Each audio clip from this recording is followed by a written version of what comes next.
Hello बच्चों, RD inter college online classes में आपका स्वागत है। तो आज मैं आपको पढ़ाऊंगा संकुलन क्षमता। संकुलन क्षमता मैंने पिछली क्लास में पढ़ाया था कि एकक कोष्ठका में किसी भी तरह से अणु परमाणुओं को व्यवस्थित किया जाए, उनके बीच में कुछ न कुछ रिक्त स्थान जरूर रह जाता है। तो जैसे कि ये था, सिंपली देखेंगे, जैसे ये कोई कोष्ठका है, एकक कोष्ठका इस तरीके से था। ये इसमें क्या है, मान के चलते जैसे डिब्बा, इस डिब्बे में हम बॉल्स को, संतरे को किसी भी तरीके से रखें तो उनके बीच में कुछ न कुछ रिक्त स्थान जरूर रह जाता है। उसमें हमने उनके विमा में सन्निविष्ट संकुलन देखा था, तो वहां में दिखाई दे रहा था। तो इसी में ही देखेंगे, बस सिंपल है। संकुलन क्षमता, तो संकुलन क्षमता में देखेंगे कुल उपलब्ध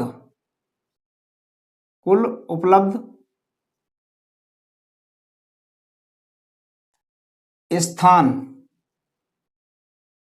कुल उपलब्ध का मतलब है 100%, कुल उपलब्ध स्थान का वह भाग जो कोष्ठिका में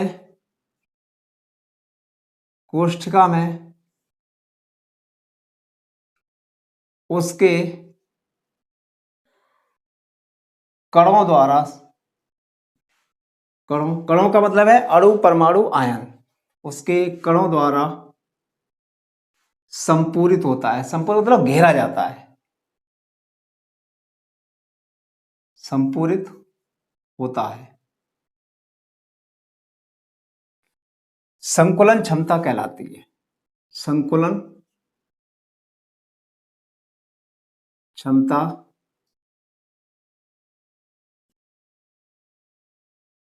कहलाती है।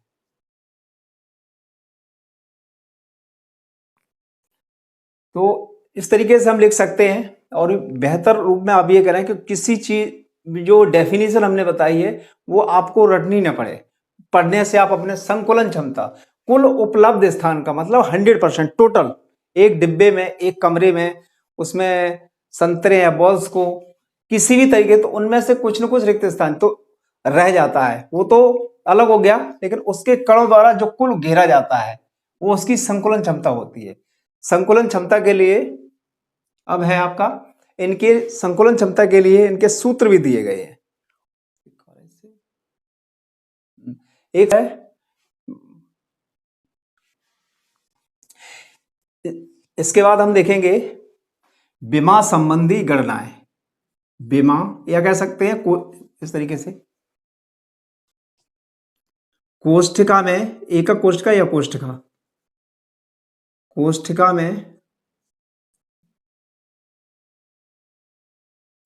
में विमा संबंधी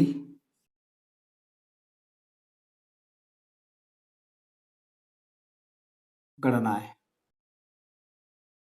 तो देखेंगे, इसके लिए एक सूत्र है। तो एकक कोष्ठिका में, बीसीसी में, इसी में लिखेंगे BCC body centred cube, Hindi में से कहते हैं, इंग्लिश में भी आप लिखेंगे बॉडी सेंटर्ड क्यूब, हिंदी में इसको अंतः केंद्रित एकक कोष्ठिका, अंतः केंद्रित, हिंदी में अंतः केंद्रित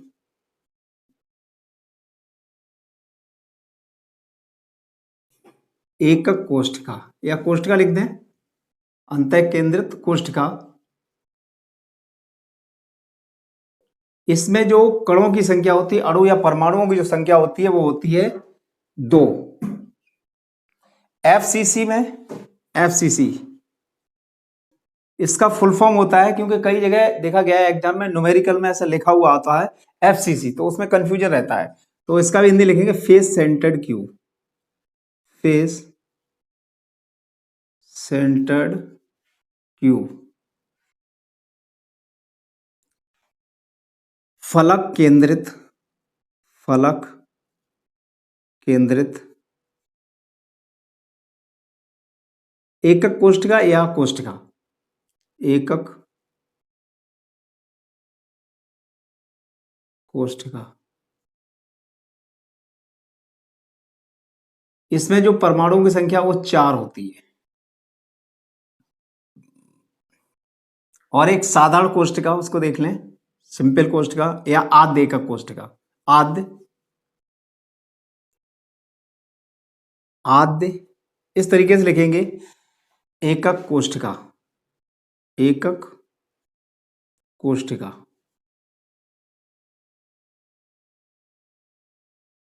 इसमें एक होती है। कई बार देखा है कि आद्य का मतलब बच्चे बताते हैं आधा, तो आद्य का मतलब आधा नहीं होता, आद्य का मतलब होता है सिंपल, प्रिमिटिव, सिंपल, साधारण। साधारण लिख दें, ये बहुत कंफ्यूजन रहता है। आद्य का मतलब साधारण, सिंपल, प्रिमिटिव, तो इसमें एक होती है। और इसके लिए एक सूत्र होता है, कोष्ठिका में विमा संबंधी गणना, एक सूत्र है केवल। इसमें सूत्र लिखेंगे, D equal to ZM upon AQ NA। यहां पे लिखते जाएंगे D, जहां D बराबर, D इक्वल टू घनत्व, Z बराबर अणु या परमाणुओं की संख्या, परमाणुओं की संख्या लिखते हैं, परमाणुओं की संख्या। M परमाणु द्रव्यमान, द्रव्यमान।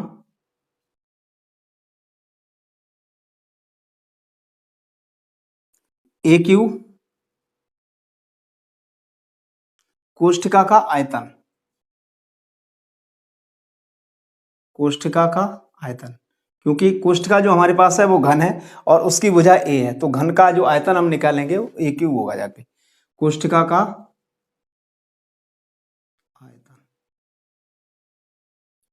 और Na आवोगाद्रो संख्या, आवोगाद्रो संख्या।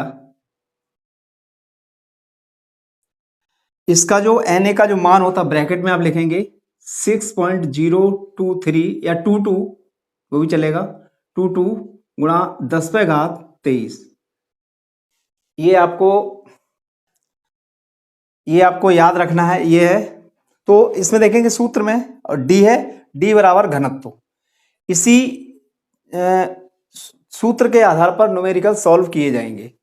तो D equal to ZM upon AQN, तो सीधा है, D क्या है, घनत्व है, Z क्या है, परमाणु की संख्या है, M क्या है, द्रव्यमान है, A क्या है, कोष्ठिका का आयतन जो हमारी घन के रूप में है, Na क्या है, आवोगाद्रो संख्या। आवोगाद्रो ये एक प्रयोग के आधार पर मान निकाला गया है। अब हम देखेंगे कोष्ठिकाएं जो अभी है, BCC body centred cube, FCC face centred cube, साधारण एकक कोष्ठिका में, इनमें हम जो संकुलन क्षमता है वो हम सूत्र के द्वारा निकालेंगे, उनकी गणना करेंगे। किस तरीके से करेंगे, देखेंगे।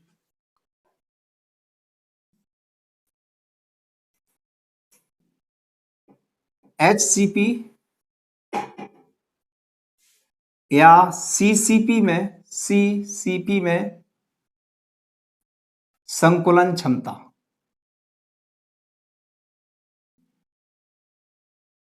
तो इसमें लिखेंगे,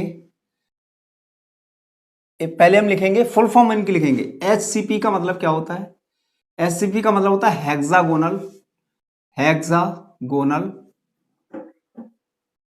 क्लोज पैक्ड, या क्लोज पैकिंग भी कह सकते हैं, क्लोज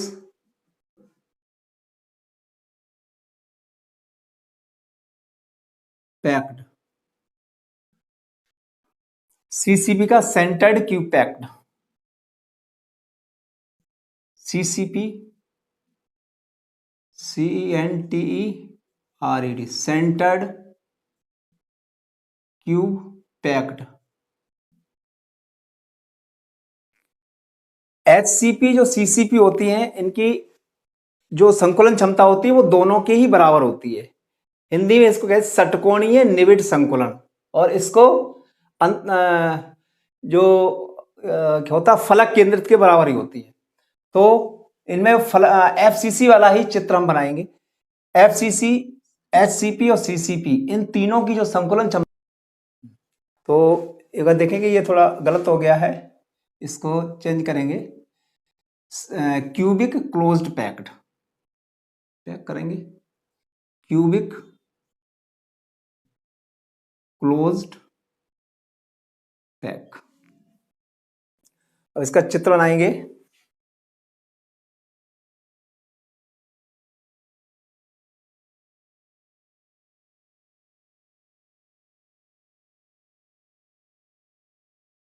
घन का ही चित्र बना आपको।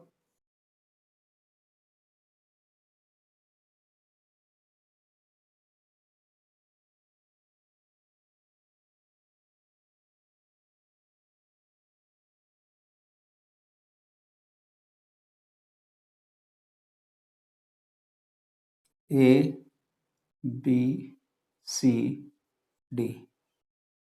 EFGH। इसमें क्या है, हमको FCC, HCP, CCP, इन तीनों की संकुलन क्षमता, तो हमने FCC का ही चित्र बनाएंगे कॉमन रूप में।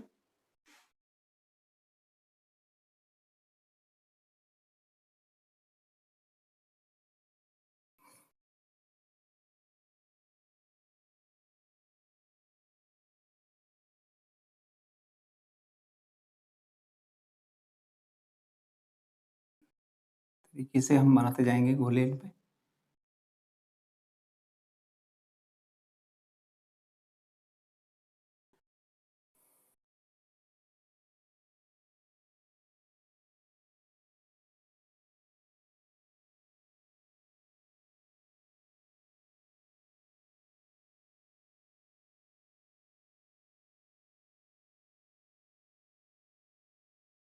इनमें जो तीन गोले हैं, ये हैं जो इस विकर्ण पर AC पर एक दूसरे को स्पर्श कर रहे हैं। इनकी जो त्रिज्या है ये R है, और ये क्या है, ये घन है A। ये सारी भुजाएं जितने भी हैं A में है। इस एक गोले की त्रिज्या R है, और जो कोष्ठिका जो होती है उसके जो कोने का जो भाग होता है, ये वाला जो भाग है, ये ऊपर जब रखा गया है तो इसका केवल आधा भाग यहां त्रिज्या में आ रहा, केवल आधा, बाकी भाग ऊपर की तरफ निकला हुआ है। तो हम दिखा लेंगे इसमें। ये हमारा लंब हो गया, ये त्रिभुज ABC में, त्रिभुज, इससे पहले एक लाइन लिख लें हम कि HCP या CCP में संकुलन क्षमता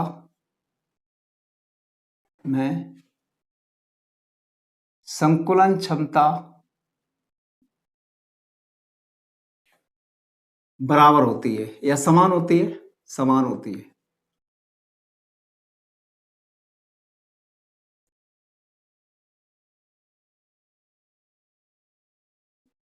समान होती है। और यहां पर जो ये जो विकर्ण है इसका मान B, इसका मान हम B लिखेंगे, यहां चेंज करें, यहां पर लिख देंगे B, ये पूरा A से C तक, और इस गोले की जो त्रिज्या है ये तीनों ही गोले हमारे थोड़े छोटे बड़े हो रहे हैं, ये तीनों ही गोले आपस में समान है क्योंकि समान आकार के अणु है। तो आपने पाइथागोरस में पढ़ी होगी जिसके अनुसार होता है, पाइथागोरस लिख दें, बस आप लोग भूल जाते हो, पाइथागोरस प्रमेय से डायरेक्टली सीधा लिखेंगे, प्रमेय से त्रिभुज ABC में, ABC में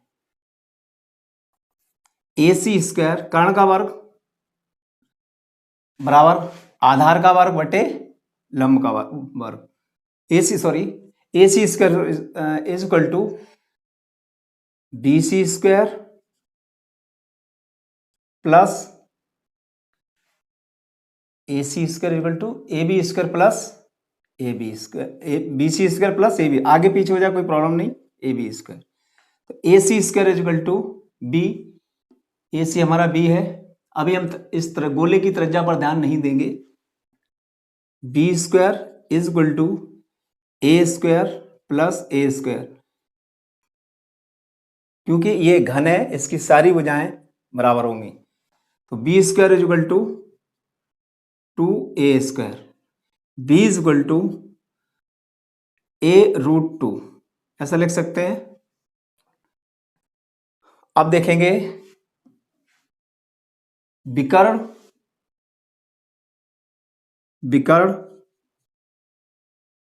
AC पर 3 गोले, विकर्ण AC पर ऊपर का जो त्रिज्या है, ये लास्ट वाले जो गोले हैं वो बाहर की तरफ त्रिज्या जा रही है। ये विकर्ण AC पर बने तीनों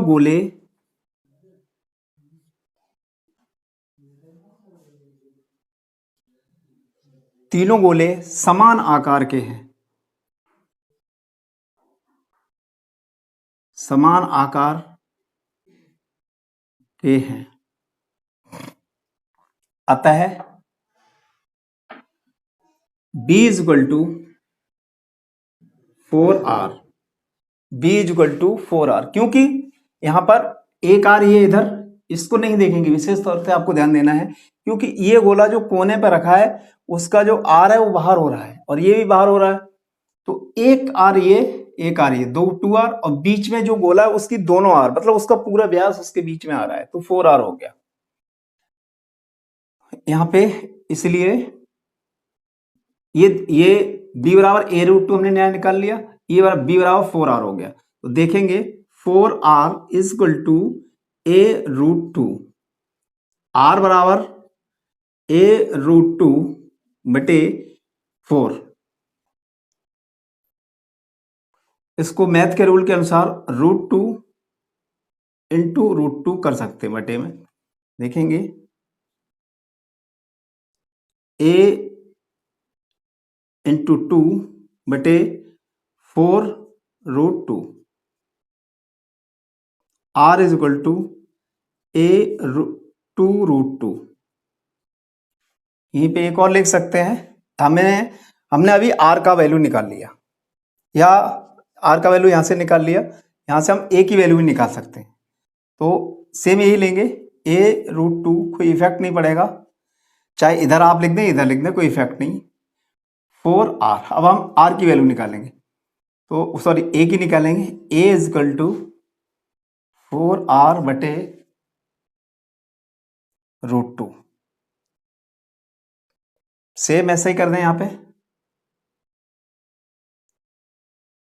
√2 बटे √2, A is equal to 4R into √2 बटे 2,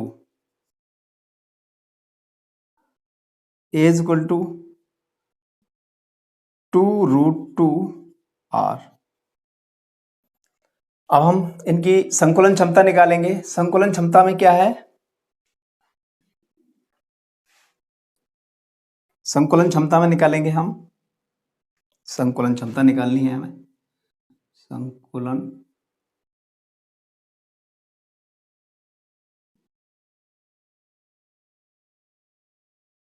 क्षमता बराबर FCC है। तो FCC में क्या, एक गोले का आयतन, गोले का आयतन का सूत्र होता है 4/3 pi r cube, 4/3 pi r cube. एक गोले का आयतन, जैसे ये गोला है, यहां पर ये गोला है, ये इसका जो सूत्र होता है गोले का आयतन का, आप लिख लें अलग, गोले का आयतन सूत्र होता है 4/3 पाई आर क्यू, इसे याद रखें। ठीक, आप नोट कर लें अलग, ये हाई स्कूल का है। और यहीं पे आप देखेंगे 4 गोले हैं, क्योंकि एफसीसी में ऑलरेडी बता चुका हूं कि वहां पे चार गोले, 4 अणु या 4 परमाणु होते हैं, into 4, 4/3 pi r cube into 100 बटे कोष्ठका का आयतन। कोष्ठका की जो भुजा है वो हमने कितनी निकाली है, a इक्वल टू 2√2r, ये कोष्ठका की भुजा निकाली है। तो कोष्ठका का आयतन का सूत्र होता है, वो है भुजा का क्यू, a√2 का होल क्यू,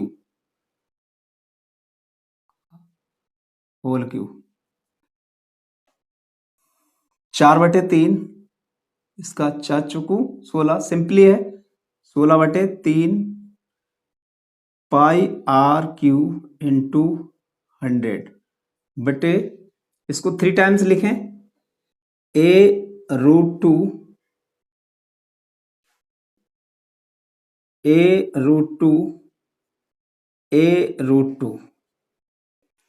ये हो गया जाके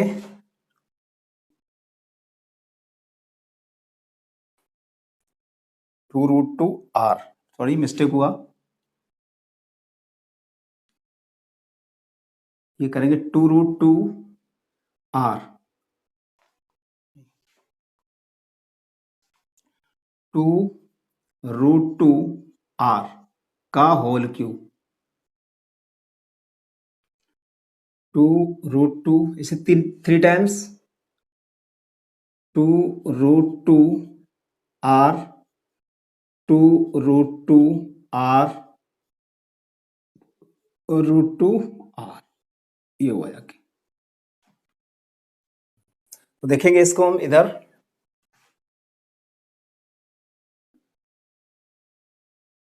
sixteen by 3 pi r cube into 100 बटे 2 दूनी 4 दूनी 8, 8 इंटू 8r क्यू, सीधा 3 है, 3 टाइम्स इंटू √2 2 इंटू √2 लिखेंगे इसको, √2, इसको हम लिखेंगे 16/3 पाई आर क्यू इंटू 100 बाई 8, 8 दूनी 16, 16r क्यू इंटू √2। इसमें देखेंगे एक मैथ का रूल होता है कि a/b/c, तो ये इसका जो मल्टीप्लाइड है वो इसमें हो जाता है, इसको मैथ का है ये a/b/c, ये मैथ का है, इसको आप ध्यान में रखेंगे।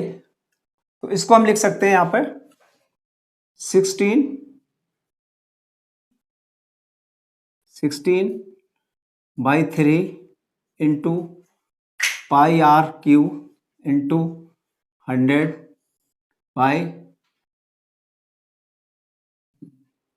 इसको हम एक मिनट दोबारा से करेंगे, 16 into pi r cube into 100, 3 into 16 into r cube into √2, r cube से आर क्यू कैंसिल करेंगे, 16 करेंगे, और 3 से 33.33, इसको हम ये कर देंगे। तो ये हमारा शॉर्ट रूप में आ गया। पाई का मान हम रखेंगे 3.14, इतना ही रखेंगे हम, वैसे 22/7 भी होता है, लेकिन सॉल्व करने के लिए हम इतना मान रखेंगे, नहीं तो आपको 7 का फिर से डिवाइडेशन करना पड़ेगा, इंटू 33.33, थोड़ा बड़ा लेंगे, 14 इंटू 33.33 √2 की वैल्यू जो होती है 1.414, इसको कैलकुलेट करेंगे और इसका जो परसेंट है वो निकालेंगे। ये जो परसेंट आएगा आपका 74 आएगा, 74 समथिंग के आसपास आएगा। और बस इतना ही आपको कैलकुलेट करना है। तो अब इसके बाद दो संकुलन क्षमताएं अभी और रह रही हैं। एक बीसीसी में, मतलब अंतः केंद्रित एकक कोष्ठिका में, और दूसरी रह गई है साधारण एकक कोष्ठिका में। तो ये वाले दोनों वीडियो हम अगली क्लास में आपको बताएंगे।